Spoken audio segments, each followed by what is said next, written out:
और भूमाफिया और विकास में क्या अंतर होता है, पीढ़ी बाय पीढ़ी चली आ रही है। आने वाली पुश्तों मुझे गिरवी रखना है, मैं गिरवी रख सकूं। फिक्स उसको करिए जो कानून टूटा हो। लाइफ, लिबर्टी और प्रॉपर्टी गारंटीड होती है। माननीय सिद्धार्थ नाथ सिंह जी, एक ही तरफ से ये जो उत्तर प्रदेश नजुल संपत्ति विधेयक जो आ रहा है और उसके बारे में अभी हमारे संसदीय कार्य मंत्री जी ने जो सरकार की मंशा रखी है और उसके बारे में उसका इतिहास जो रखा है, तो मेरे ख्याल से आज इस सदन को भी समझना होगा कि तुगलकी फरमान और भूमाफिया और विकास में क्या अंतर होता है, और विकास की दृष्टि से ये जो अधिनियम है उसको लेकर सरकार आ रही है। लेकिन क्योंकि प्रयागराज से आता हूं और प्रयागराज नहीं अन्य शहर भी आते हैं, कानपुर है, लखनऊ है, छोटे छोटे जगह जाए तो गोंडा भी आता है, श्रावस्ती भी आता है, बस्ती भी आती है, तो अन्य जगह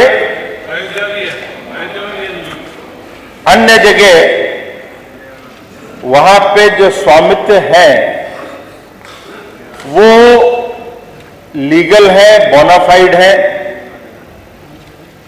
और उनकी ये जो लीज है ये पीढ़ी बाय पीढ़ी चली आ रही है। लेकिन ये भी देखने को मिलता है कि वहां पे बोनाफाइड ना होते हुए भी वहां पर गलत तरीके से जो जमीन है उस पे कब्जा किया गया है। मेरे ख्याल से ये विषय जो अभी अधिनियम में प्रस्तावना के रूप में लाया जा रहा है उसके अंदर ये कवर भी होता है और सरकार उसकी चिंता भी कर रही है, इसलिए उसके लिए एक रूपरेखा भी खींची गई है।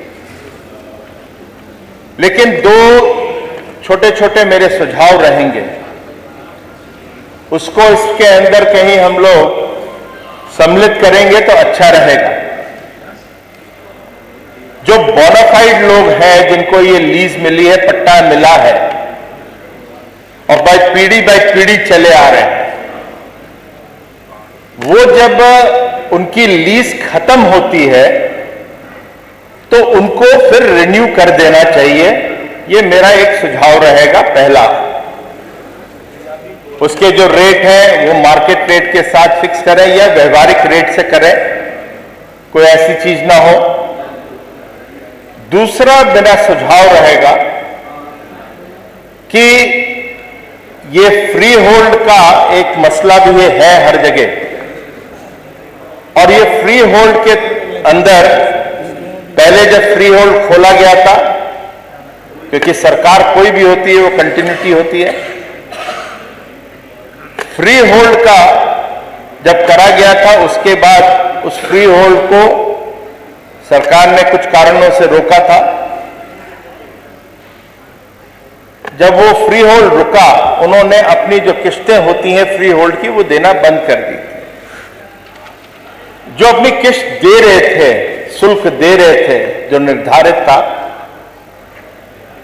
उनके साथ भी जाती ना हो, वो जो उनकी लीज है वो बोनाफाइड है तो उस लीज के ऊपर भी कंसिडर करना चाहिए और उनकी लीज को फिर वैध करते हुए उनको एक्सटेंशन दे देना चाहिए।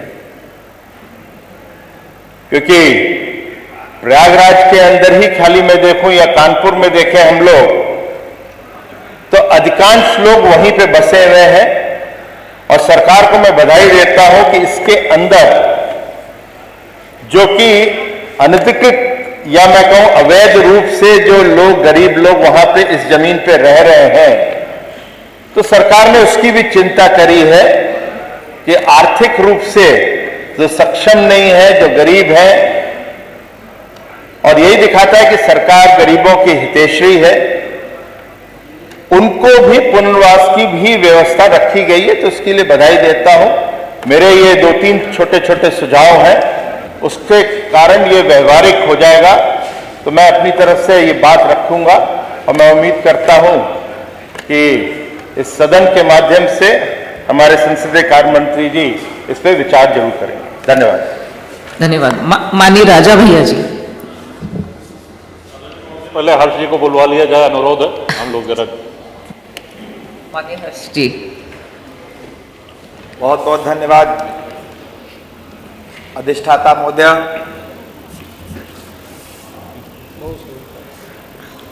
ये जो नजूल का कानून आया है, इसमें सबसे पहले तो मैं इंग्लिश एनलाइटमेंट के उस मशहूर फिलोसफर जॉन लॉक के उन शब्दों को याद करना चाहूंगा कि वही समाज और वही देश प्रॉस्पर करता है जिस देश में, जिस समाज में लाइफ, लिबर्टी और प्रॉपर्टी गारंटीड होती है। अगर आदमी को अपनी जान की सुरक्षा रहे, अपनी आजादी की सुरक्षा रहे कि मैं कुछ स्वतंत्र होकर बोल सकता हूं, मुझे पाकिस्तान की तरह आर्मी वाले जेल नहीं भेज देंगे,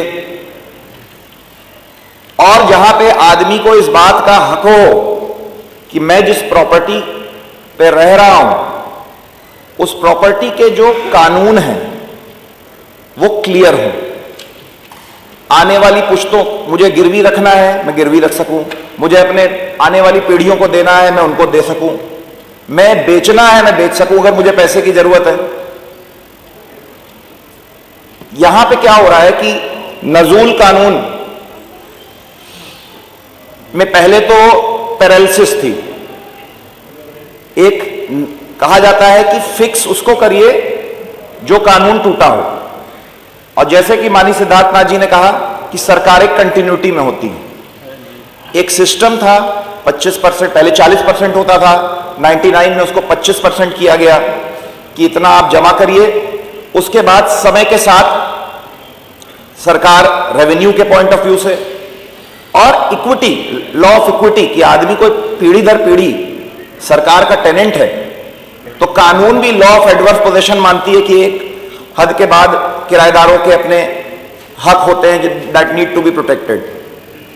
100 साल के ऊपर से, 200 साल के ऊपर से कुछ लैंड ऐसी हैं जो अंग्रेजों ने जीती थी स्वतंत्रता संग्राम सेनानियों से, उनको जब्त की हुई, वो नजूल में गई हुई है। वहां पे रहने वाले उसमें अगर सरकार का रोल है तो अंग्रेजों की वजह से, जो हमारे ऊपर शासक थे, वहां पे रहने वालों की गलती नहीं थी। आज की तारीख में बाहर जो लोग हैं उनकी मैं बात नहीं करता, मैं केवल जो लोग इस सदन में इस समय मौजूद हैं विधायक, मैं अपनी बात कर रहा हूं, सिद्धार्थनाथ जी की बात कर रहा हूं, माननीय पीयूष निषाद जी की बात कर रहा हूं, मोना तिवारी जी के मैके की बात कर रहा हूं, राजा भैया जी बैठे हैं उनकी बात कर रहा हूं, नंदी जी बैठे हैं इनकी बात कर रहा हूं। इन सब के जो प्रयागराज के आवास हैं उनके 100 मीटर के दूर में, 100 मीटर के रेडियस में हजारों की तादाद में नजूल लैंड पे ऐसे लोग बसे हैं। शायद ये आईएएस अफसरों ने ये बता दिया हो कि सब बंगले वाले हैं, सब बड़े सेठ हैं, सबके पास दुबई में प्रॉपर्टी है, 1-2 सरकार ले लेगी तो क्या हो जाएगा। पर मैं जिन लोगों की बात कर रहा हूं 100 मीटर के रेडियस में ऐसे लोग हैं जो 1 कमरे, 2 कमरे, 3 कमरे के स्लम्स में रहते हैं। एक शब्द है प्रयागराज में यूज होता है, सागर पेशा। जैसे धारावी के स्लम्स हैं जो पूरी दुनिया जानती है, वैसे प्रयागराज में सागर पेशा शब्द होता है। ये कहां से आया है? अंग्रेजों के जो बंगले होते थे उनमें जो आउट हाउसेज होते थे उसमें जो उनके स्टाफ रहते थे उनको अंग्रेज बुलाते थे शागिर्द पेशा, कि हमारे शागिर्द रहते हैं। उस समय के साथ सागर पेशा बन गया।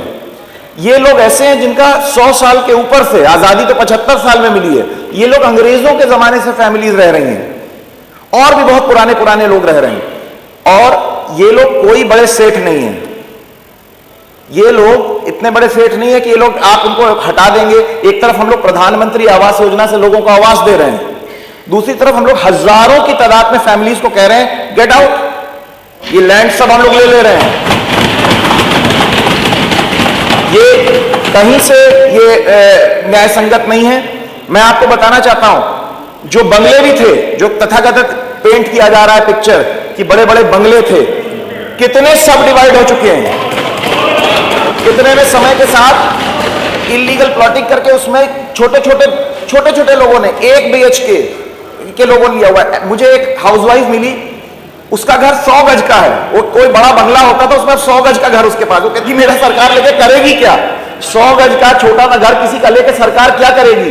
वो कोई बंगला नहीं है कि उसमें आप कुछ बना दें। माननीय सदस्य इसी के संक्षेप में कर दीजिए, पक्ष में सुझाव दे रहे हैं। बस मैं इतना और कहना चाहता हूं। हाँ, मैं अधिष्ठाता महोदय, मैं शांति रखिए। मैं देखिए पक्ष मैं ये कहना चाहता हूं कि भारतीय जनता पार्टी की शीर्ष नेतृत्व भी चाहती है कि लोगों के प्रॉपर्टी राइट्स क्लियर हों। माननीय नरेंद्र मोदी जी ने विभिन्न मौकों पर यह बात कही है कि प्रॉपर्टी राइट्स और इंटेलेक्चुअल प्रॉपर्टी राइट्स को लिए हम लोग को लड़ना है और हम लोग को ऐसे कानून लाने हैं जो क्लियर करें। अब अगर हम लोग इतने पुरानी आबादियों को से उनके प्रॉपर्टी का राइट छीन लेंगे तो ये मेरे हिसाब से समझ रहे हैं आप पढ़ो तो कम से कम माननीय सदस्य राइट है।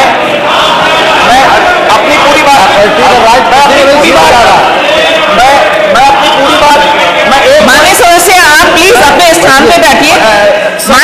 माननीय हर्ष जी, एक बात और आपने माननीय हर्ष जी, टेक्निकल बात बोलिए, स्टोरी टेलिंग ना करें प्लीज। ये स्टोरी टेलिंग के लिए नहीं है सदन। 2 पॉइंट कह के अपनी बात खत्म हाँ, कर दूंगा। स्टोरी टेलिंग मत करिए। बस 2 पॉइंट कह के अपनी बात खत्म कर दूंगा। बस 2 पॉइंट मैं 2 पॉइंट कह के अपनी बात खत्म कर दूंगा और वो शांति रखिए आप प्लीज, इधर बोलिए ना। मैं 1 पॉइंट ये कहना चाहता हूं, मैं साफ कहना चाहता हूं कि देखिए नजूल के पिछले कुंभ में नजूल के 10 के ऊपर बंगले ऐसे हैं जो सुप्रीम कोर्ट में, जिसको हम लोग अक्वायर करना चाहते थे, उसमें शादी घर बनवाना था, उसमें हम लोग को स्पोर्ट्स कॉम्प्लेक्सेस बनवाने थे, जो सुप्रीम कोर्ट में स्टे हुआ है। पहले हम लोग सेकंड पॉइंट, तो मेरा पॉइंट क्या है कि इस तरीके का कोई भी कानून की नजूल लैंड में टोटली जो रेगुलराइजेशन है वो बंद कर देंगे, उसके पहले जो सुप्रीम कोर्ट में स्टे है उसको विकेट करा के पहले उन बंगलों का तो यूज किया जाए। धन्यवाद। ठीक। और एक आखिरी बात कह के मैं अपनी बात को हाँ समाप्त करिए। आखिरी बात कह के मैं अपनी बात को विराम दूंगा कि कानून में ये प्राविधान रहना चाहिए कि जिन लोगों के पास नजूल के लैंड में, जो लोग जैसे कि सिद्धार्थनाथ जी ने कहा जो बहुत पहले से रह रहे हैं, जो लीगल ओनर्स और खासकर उसमें जो गरीब लोग सागर पेशाओं में और स्लम बस्तियों में रह रहे हैं, उनके पास प्राविधान फ्री होल्ड कराने का होना चाहिए। धन्यवाद। ये 2 पॉइंट धन्यवाद। माननीय राजा भैया जी।